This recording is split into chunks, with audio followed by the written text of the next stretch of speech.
মাৰ্ঘেৰিটাত প্ৰয়াত সিংফো ৰজা বিছানং সিংফো সোঁৱৰণী সভা অসম সন্মিলিত মহাসংঘৰ কাৰ্যকৰী সভাপতি মতিউৰ ৰহমান উপস্থিত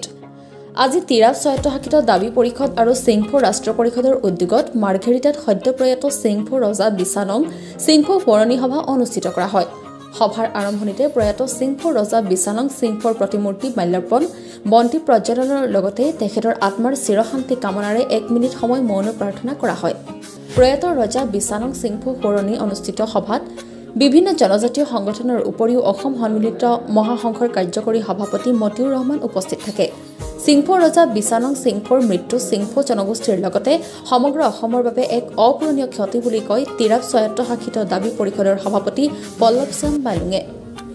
উল্লেখ্য যে প্ৰয়াত বিছানং সিংফো মৃত্যুৰ আগমুহূৰ্তলৈকে অসম সন্মিলিত মহাসংঘৰ সভাপতি হিচাপে কাৰ্যনিৰ্বাহ কৰি আছিল ইয়াৰ উপৰিও উল্লেখ্য যে প্ৰয়াত বিছানং সিংফোৱে নাগৰিকত্ব সংশোধনী আইন 2019ৰ বিৰুদ্ধে মহাসংঘই সুপ্ৰিম কোৰ্টত তৰা গোচৰত তেওঁ অন্যতম গোচৰীয়া আছিল প্ৰয়াত সিংফো ৰজা বিছানং সিংফোৱে সিংফো জাতীয় পৰিষদৰ সভাপতি হিচাপে তেওঁ নাগৰিকত্ব ভিত্তি বছৰ 1951ৰ পক্ষত সুপ্ৰিম কোৰ্টত মহাসংঘৰ গোচৰৰ সপক্ষে শপতনামাও প্ৰদান কৰিছিল জাতি মাটি ভেটি কৃষ্টি সংস্কৃতিৰ ৰক্ষাৰ বাবে বিছানং সিংফোৱে আজীৱন কাম কৰি গৈছিল প্ৰয়াত সিংফো ৰজা বিছানং সিংফোৱে আজি Tirap autonomous district council demand committee আৰু সিংফো নেশ্যনেল কাউন্সিলৰ উদ্যোগত সভা অনুষ্ঠিত হয় এই সভাত আজি মাৰ্ঘেৰিটাৰ তিৰাপ বেল্টৰ বিভিন্ন আমাৰ জনজাতি অৰ্গেনাইজেশ্যন বিশেষকৈ Shyama national council Shyama students union all Manta spring student union all Assam Tangsa student union Tangsa nation council all Assam tribal সংঘৰ মাৰ্ঘেৰিটাৰ ডিষ্ট্ৰিক্ট কমিটি আদি কৰি আৰু বহু অৰ্গেনাইজেশ্যন আজি উপস্থিত থাকে আজি সভাৰ মুখ্য উদ্দেশ্য এইটোৱে আছিল যোৱা 15 জানুৱাৰী তাৰিখে সিংফো কিং বিছানং সিংফোৰ পৰলোকপ্ৰাপ্তি ঘটে তেখেতক এটা ৰাজহুৱাভাৱে আমি শ্ৰদ্ধা জনাবৰ কাৰণে শ্ৰদ্ধাঞ্জলি জনাবৰ কাৰণে আৰু তেখেতৰ শুৱনি আজি সভা গুৰুত্বপূৰ্ণ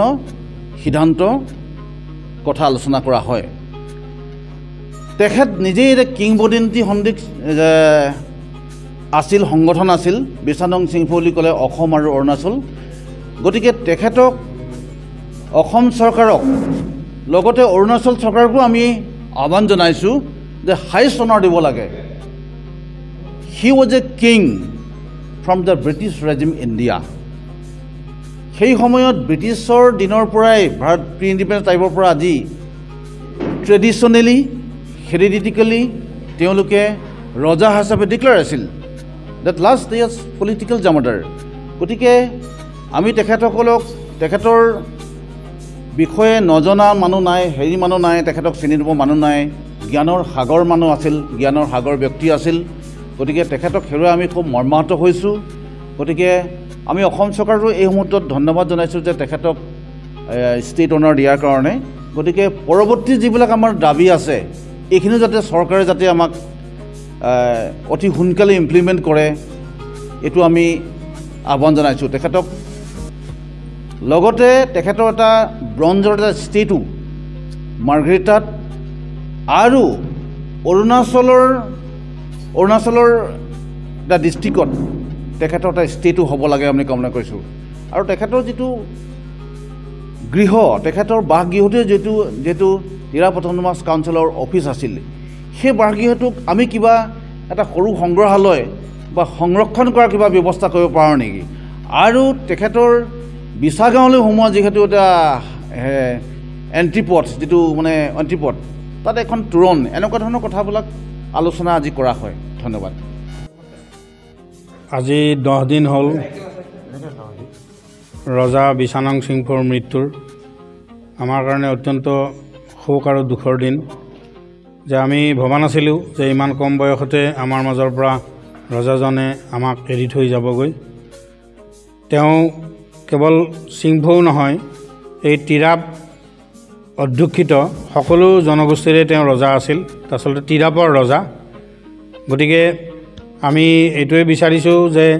তিৰাপৰ ৰজাৰ পিছত ৰাজকুমাৰক ৰাইজে মিলি ৰজা হিচাপে তেওঁক প্ৰতিষ্ঠা কৰা উচিত মণিপুৰত তথা আমাৰ অসমতো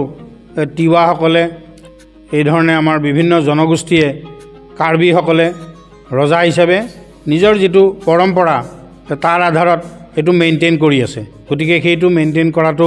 উচিত বুলি আমি ভাবোঁ আৰু তেওঁ এগৰাকী ৰজা হৈও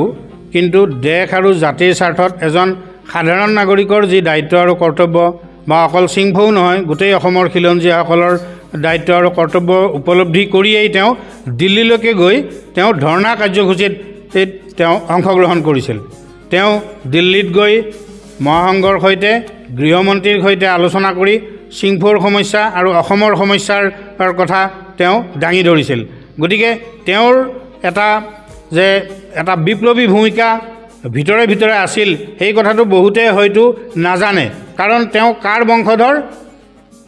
ৰজা বিশা বোমগাম সিংফৌ আৰু বিশা বোমগাম সিংফৌ আছিল গোমধৰৰ সৈতে লগ লাগি হিত স্বাধীনতা উদ্ধাৰৰ কাৰণে ব্ৰিটিছৰ বিৰুদ্ধে যুদ্ধ কৰা সেই বিদ্ৰোহী বিশা বোমগাম গতিকে সেই এটা তেজ তেওঁৰো বুকুত প্ৰবাহিত হৈ আছিল আৰু সেইকাৰণেই তেওঁ এই ধৰণৰ ভূমিকা ল'ব পাৰিছিল গতিকে আমি এইটোৱে বিচাৰোঁ যে আজি তেওঁৰ অবিহনেও আমি তিৰাপৰ খিলঞ্জীয়া জাতি জনগোষ্ঠীসমূহে আমি তেওঁৰ প্ৰতি সন্মান জনাই তেওঁৰ প্ৰতি শ্ৰদ্ধা জনাই তেওঁৰ যি মানে ইচ্ছা আকাংক্ষা এই তিৰাপ বেলটো যদিও আজি বিভিন্ন কাৰণত সৰু হৈ গ'ল তথাপিও তিৰাপ স্বায়ত্ত শাসিত পৰিষদ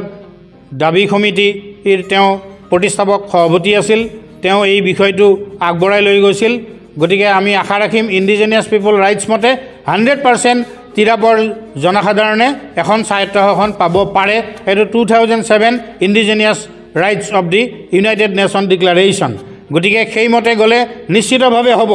কেৱল সাহসেৰে সৈতে আৰু সংঘবদ্ধভাৱে আৰু পৰিপাটিকে আমি কামটো আগবঢ়াব পাৰিব লাগিব এটাত মাৰ্গেটাস্থিত জনজাতি জিৰণি গৃহত আমি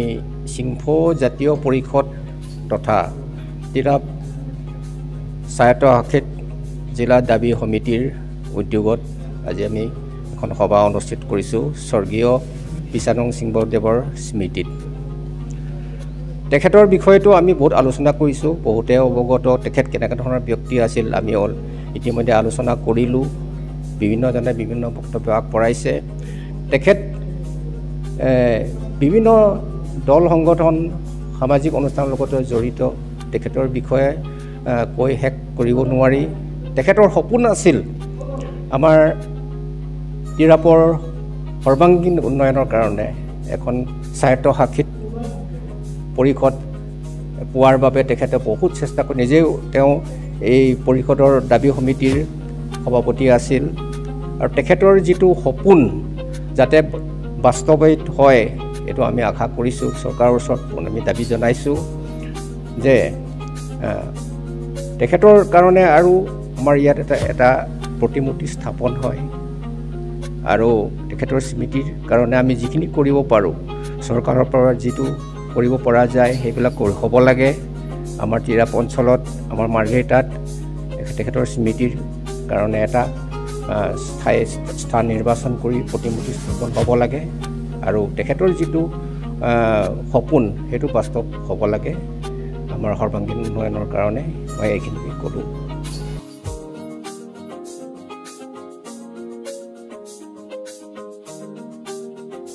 মাৰ্ঘেৰিটাৰ পৰা অৰুণ ভূঞাৰ ৰিপৰ্ট অসম টুডে।